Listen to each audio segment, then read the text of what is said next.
تو یہ فرمایا کہ اے ایمان والو جو مجھ پر ایمان لائے ہو، تم اپنی خبر لو، اپنی فکر کرو، دوسروں کی برائیوں کی طرف اپنے آپ کو متوجہ کرنے کے بجائے خود اپنی فکر کرو، اپنے آپ کو درست کرنے کی کوشش کرو۔ لہذا یہ جو بیماری ہمارے اندر پھیلی ہوئی ہے کہ ہم دوسروں کی برائیاں دیکھتے پھرتے ہیں اور ان پر تنقید کرتے ہیں، اس دنیا میں سب سے آسان کام جو ہے وہ تنقید ہے۔ کسی کے اوپر بھی اس کی برائی کو ذکر کر دینا اور اس کے کام پر، اس کے نظریے پر تنقید کرنا، یہ بڑا آسان کام ہے۔ لیکن اللہ تعالیٰ فرماتے ہیں کہ اس سے تمہارا کوئی فائدہ نہیں ہے۔ اگر دوسروں کی برائی دیکھتے رہو گے اور دوسروں کی برائیوں کا ذکر کرتے رہو گے تو اس سے تمہارا کوئی فائدہ نہیں بلکہ نقصان ہے۔ نقصان یہ ہے کہ بعض اوقات وہ جو برائی تم کر رہے ہوگے وہ غیبت میں داخل ہو جائے گی۔ غیبت بہت بڑا گناہ ہے۔ کبھی وہ بہتان میں داخل ہو جائے گی کہ تم ایسی بات کہہ دو گے کسی کے بارے میں جو اس کے اندر، ایسی برائی بیان کر دو گے جو اس کے اندر نہیں ہے، تو بہتان کے گنہگار بنو گے۔ اور اگر کچھ اور نہیں تو کم سے کم وقت کا ضائع کرنا تو ہے ہی۔ کیوں؟ اس لیے کہ لا یضرکم من ضل اذا اہتدیتم، اگر تم سیدھے راستے پر ہو خود، تو اگر کوئی گمراہی کے راستے پر جا رہا ہے وہ تمہیں کوئی نقصان نہیں۔ ہر ایک کا عمل اس کے اپنے ساتھ۔ اگر کوئی شخص برا ہے ان سے اس کا کوئی تعلق نہیں ہے سوائے اس کے کہ نصیحت کر دیا کرو، کبھی کبھی اس کو اللہ تعالیٰ کی طرف بلا لیا کرو، لیکن اس کی گمراہی کا یا اس کی غلط کاری کا انجام وہ خود بھگتے گا، وہ جانے اور اس کا اللہ جانے۔ وہ تمہیں نقصان نہیں پہنچا سکتا۔ تمہارا جو کچھ تمہارا انجام ہونا ہے وہ تمہارے اپنے عمل سے ہونا ہے۔ خود تم جس طرح کے ہوگے اسی سے متعلق تمہیں اللہ تبارک و تعالیٰ تمہارا فیصلہ فرمائیں گے۔ دوسروں کے عمل تمہارے اوپر کوئی اثر انداز نہیں ہوں گے۔ ہر ایک آدمی کا اللہ تبارک و تعالیٰ نے الگ حساب کتاب رکھا ہے، وہ جانے اور اس کا اللہ جانے۔ اسی وجہ سے کہا گیا ہے، ہمارے سارے بزرگوں کا یہ قول ہے اور یہ تعلیم ہے کہ کبھی کسی شخص کو دیکھ کر، چاہے اس کا کتنا ہی بدعمل کیوں نہ ہو، دیکھنے میں ایک آدمی شرابی ہے، کبابی ہے، فاسق ہے، فاجر ہے، تو اس کو دیکھ کر کبھی یہ نہ سمجھو کہ یہ ہم سے برا ہے اور ہم اچھے۔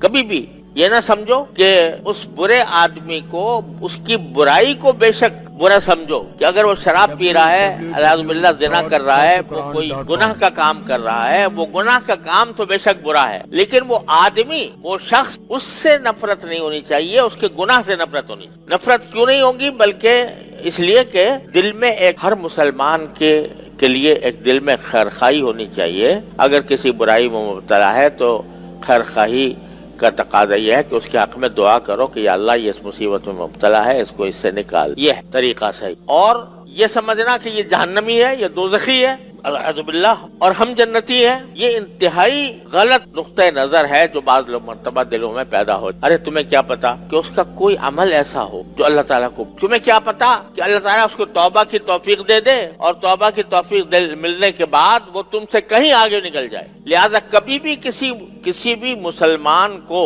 حقیر نہ سمجھ۔ اس کے اگر گناہ ہیں، اس کے کرتوت خراب ہیں، اس کے اعمال خراب ہیں، ان اعمال کو بے شک برا سمجھو، وہ اعمال خراب ہیں، اور دعا کرو کہ اللہ اس سے ان کو نجات دے دے، اور یہ بھی دعا کرو کہ اللہ مجھے اس سے محفوظ رکھ۔ لیکن اس کی وجہ سے اس کی ذات سے نفرت، اس کی ذات سے نفرت کر کے اس کو جہنمی نہ سمجھو۔ یہ نہ کہو یہ دوزخی ہے، یہ جہنمی ہے۔ جہنم اور جنت کا فیصلہ تمہارے پاس نہیں ہے، جہنم اور جنت کا فیصلہ اللہ تعالیٰ کے۔ آپ کو واقعہ سنایا تھا کہ ایک شخص تھا کہ جو ساری زندگی گناہ میں گزری، لیکن کوئی ایک عمل اللہ تعالیٰ کو پسند آ گیا، اللہ تعالیٰ نے اس کی مغفرت کی۔ تو خدا جانے، اسی لیے حدیث میں فرمایا کہ العبرۃ بالخواتیم، اعتبار جو ہے وہ انسان کے آخری عمل کا ہو، مرنے سے پہلے اس کو کیا توفیق مل گئی اور مرنے سے پہلے اس کے کیس کیا حالت ہو گئی، اس پر فیصلے ہوتے ہیں اللہ تبارک و تعالیٰ کے ہاں۔ اسی لیے بزرگوں نے کہا ہے کہ ہمیشہ دعا کرنی چاہیے، اللہ ہمارا خاتمہ ایمان پر فرما، یا اللہ ہمارا خاتمہ اچھے عمل پر۔ نبی کریم صلی اللہ علیہ وسلم نے یہ دعا فرمائی اور ہمیں دعا کی تلقین فرمائی، اللہم اجعل خیر عمری آخرہ وخیر عملی خواتیمہ وخیر ایامی یوم القاک فیہ، یا اللہ میرا بہترین عمل وہ ہو جو میرے